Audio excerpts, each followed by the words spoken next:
Hey everybody, and welcome back to Sip and Talk. Last time we were talking about those emotional mandalas. Yeah. I actually gave it a shot. Oh, really? Yeah, I tried drawing one after the episode. How'd it go? And did you feel? you know what? It kind of helped me chill out. Yeah. I didn't realize how much I was holding on to until I started coloring. That's really interesting because there is something about that physical act of creation that can really tap into our emotional state. Totally. And there's even a connection to brain activity and self-regulation when you look at the research. Absolutely. But today we're going to switch gears a little bit. Okay. So get ready because we're diving into emotional contagion. Okay.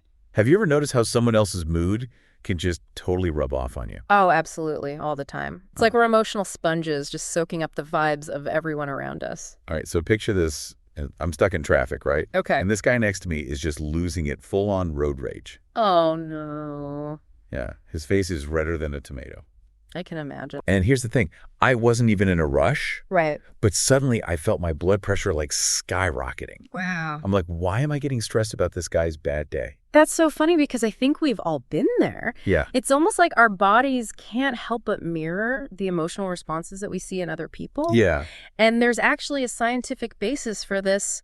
Mirror neurons. Mirror neurons. All right, hold on. Let's unpack this. What are they? So mirror neurons are these really fascinating brain cells that fire both when we do something and when we watch someone else do the same thing. It's like our brains are constantly trying to understand and empathize with what others are experiencing. So it's like our brains are having a little empathy party in there and just mimicking everything that they see. Exactly. Wow. And it's not just about feelings, this mimicry, it's physical too. Right. So think back to your traffic jam. Yeah. Your mirror neurons were likely picking up on the angry driver's facial expressions, his tone of voice, maybe even his rapid breathing. And your body started to subtly mimic those same stress responses.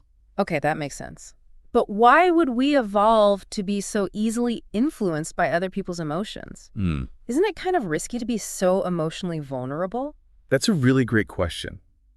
It might seem a little counterintuitive. Yeah. But this emotional sensitivity actually plays a crucial role in strengthening social bonds and ultimately survival. Really? How so? Well, when we share emotions with other people, we create this sense of connection. Okay. It's like saying, hey, I get you, I feel you too. Okay. And that shared experience builds empathy, and it strengthens social cohesion, which is essential for any group or community to function.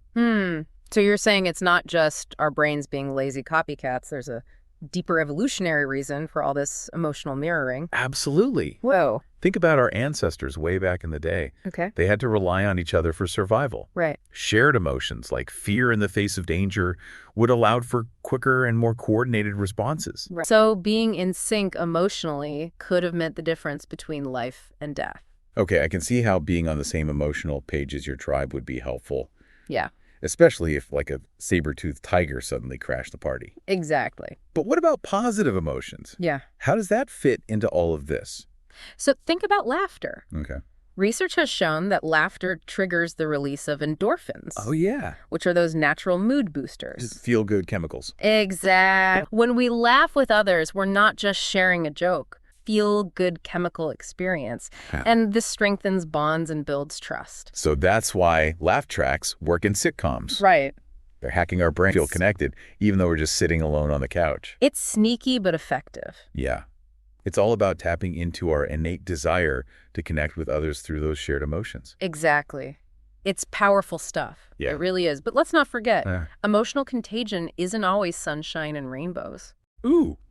Okay. I'm intrigued. Give me an example. Well, think back to the early days of the COVID-19 pandemic. Oh, yeah. Remember those empty store shelves? Everyone hoarding toilet paper? Like it was going out of style. Right? Yeah. It was like the zombie apocalypse was upon us. I even bought a few extra bags of rice myself, just in case, you know. Exactly. Yeah.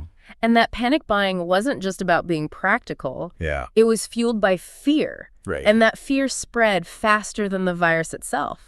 News outlets, social media, even just talking to your neighbor. It all created this feedback loop of anxiety. It's like everyone suddenly forgot that toilet paper doesn't cure diseases. Right. But it wasn't just about the essentials, right? Right. Didn't the stock market take a major nosedive too? Absolutely. Fear and uncertainty are like kryptonite for investors. Yeah. As the pandemic unfolded, businesses shut down, travel halted, and the markets went haywire. Yeah. People were selling off stocks like hot potatoes, afraid of a global economic meltdown. So basically, emotional contagion can have real-world consequences impacting everything from our shopping habits to the global economy. It definitely can. Kind of scary how powerful it can be. It is, but let's not forget, Okay. emotional contagion can also be a force for good. Oh, okay. How so? Well, think about movements like the Arab Spring. Okay. A shared sense of hope and a determination for change spread like wildfire, Wow. inspiring people across entire regions to stand up for their rights. It's amazing how a collective feeling can mobilize people and spark real social change. It really is. So emotions can be contagious, but they can also be transformative, both for good and bad. That's a lot to wrap your head around. It really is. But before we get too overwhelmed, I'm curious about something. We've talked about how emotions can spread like wildfire. Right. But are there people who are immune to this? Like, are some folks just naturally less susceptible to catching other people's feelings? Oh, that's a good question. That makes me think of my uncle. He's a total stoic. Earthquakes, pandemics, political scandals, nothing seems to faze him. Wow. It's like he has this invisible emotional shield. That's a great observation, and it highlights the fact that while we're all susceptible to emotional contagion to some degree, Right. some individuals are definitely more resistant than others. So what's their secret? Are they just born with this superpower of emotional detachment? Well, there's no single answer. Okay. But certain personality traits and practices can play a role. Oh. For example, people who are highly self-aware, like maybe your uncle, Yeah. are better at recognizing when they're being influenced by others' emotions. So it's like they have this internal radar that's constantly scanning for emotional interference. Exactly. And once they're aware of that influence, Nope. they can choose how to respond, whether to engage with it or create some distance. Huh.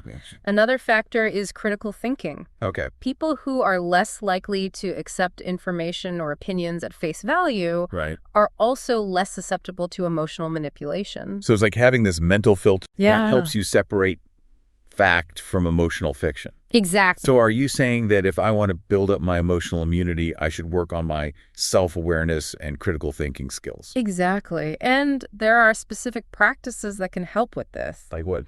Meditation and mindfulness. Oh, yeah.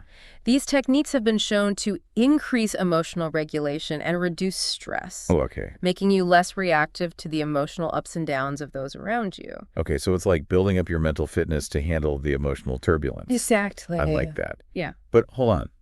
Are there any downsides to being too emotionally detached? Oh, that's a good point. Yeah. There's definitely a balance to be struck. Okay. While being overly susceptible to emotional contagion can lead to emotional exhaustion and codependency, Right. being completely detached can lead to isolation and difficulty forming genuine connections. So it's like finding that Goldilocks zone of emotional engagement. Not Yeah. too hot, not too cold, but just right. Exactly. Easier said than done, though, right? It definitely takes practice and self-reflection, but it's a worthwhile journey, wouldn't you say? Absolutely. I'm feeling a lot more aware of my own emotional patterns already. This deep dive is seriously mind-blowing. Yeah. But I think I need a mental break before we tackle the cultural aspect of emotional contagion. How about you? A mental palate cleanser sounds perfect. Okay. What do you have in mind? Well, remember that YouTube channel I mentioned earlier, Mickeytolife? Oh, yeah. I think now's the perfect time for a little virtual escape. Yeah. The travel and whiskey aficionado? Tell me more. He's just this incredibly charismatic guy who shares his adventures around the world along with his passion for all things whiskey. Cool. And you should see his eyes light up when he's unboxing a rare bottle. It's contagious. Unboxing videos? That's a new one for me. I know. What's so fascinating about watching someone open a package? Trust me, it's more exciting than it sounds. Mm-hmm. Especially when it's a bottle of some rare-aged scotch from a remote distillery in Scotland. Okay. And Mickey's enthusiasm is just infectious. And he explains the tasting notes in a way that makes you feel like you're right there with him sipping on liquid gold. I'm always up for expanding my horizons, both geographically and in terms of my whiskey knowledge. Good. Maybe after this recording, we can have a virtual toast with one of Mickey's recommendations. Deal. But seriously, everyone, if you're looking for a dose of adventure and some great whiskey recommendations, Yeah. go check out Mickeytolife. It's the perfect escape from the everyday, and who knows? Maybe you'll discover your new favorite drink along the way. And once you've had your fill of virtual travel and whiskey tasting, be sure to come back for the final part of our deep dive. Yes. We'll be exploring how emotional contagion plays out across different cultures and what we can all learn from those diverse experiences. It's going to be fascinating to see how cultural norms and expectations shape our emotional responses. It really is. Stay tuned. Right.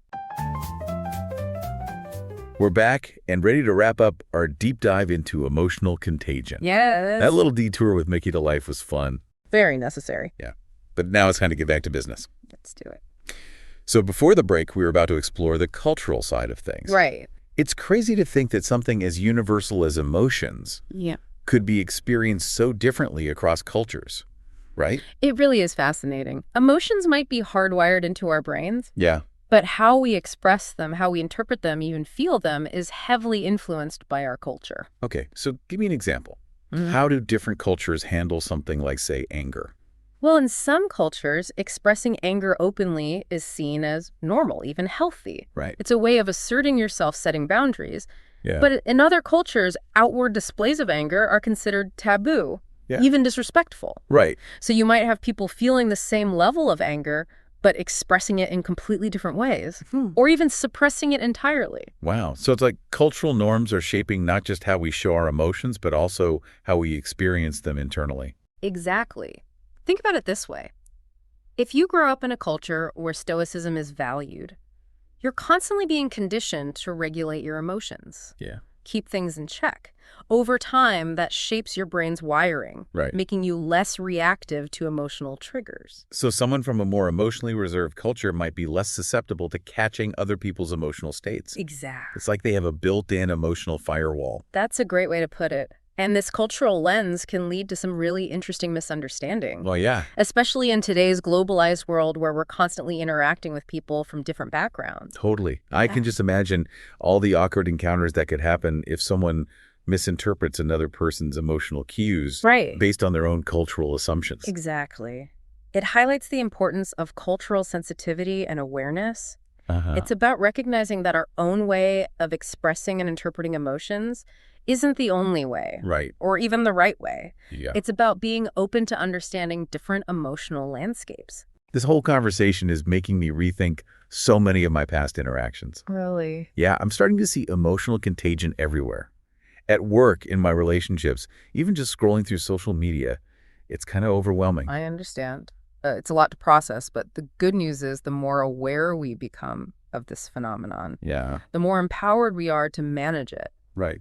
To use it to our advantage. So it's not about shutting down our emotions or becoming totally detached. Right. It's about finding that balance between being open and connected while also protecting our own emotional well-being. Exactly. It's about building that emotional intelligence, that ability to recognize and manage not only our own emotions, but also those of the people around us. I'm definitely feeling a lot more emotionally savvy after this deep dive. Good. It's amazing how much there is to learn about something as seemingly simple as emotions. It really is. Any final thoughts before we wrap things up? For me, the biggest takeaway is that emotions are powerful. Yes. They're contagious, and they shape our world in profound ways. Absolutely. By understanding the mechanisms of emotional contagion, we can become more conscious communicators, build stronger relationships, and even contribute to creating a more positive and empathetic world. That's a great point. So to our listeners, we leave you with this challenge.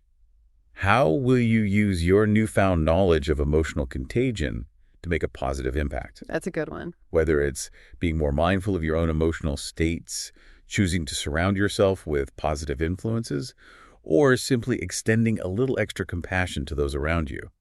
Remember, emotions are contagious, so let's spread the good vibes. Love it. Until next time, stay curious, stay connected, and stay emotionally intelligent. See ya.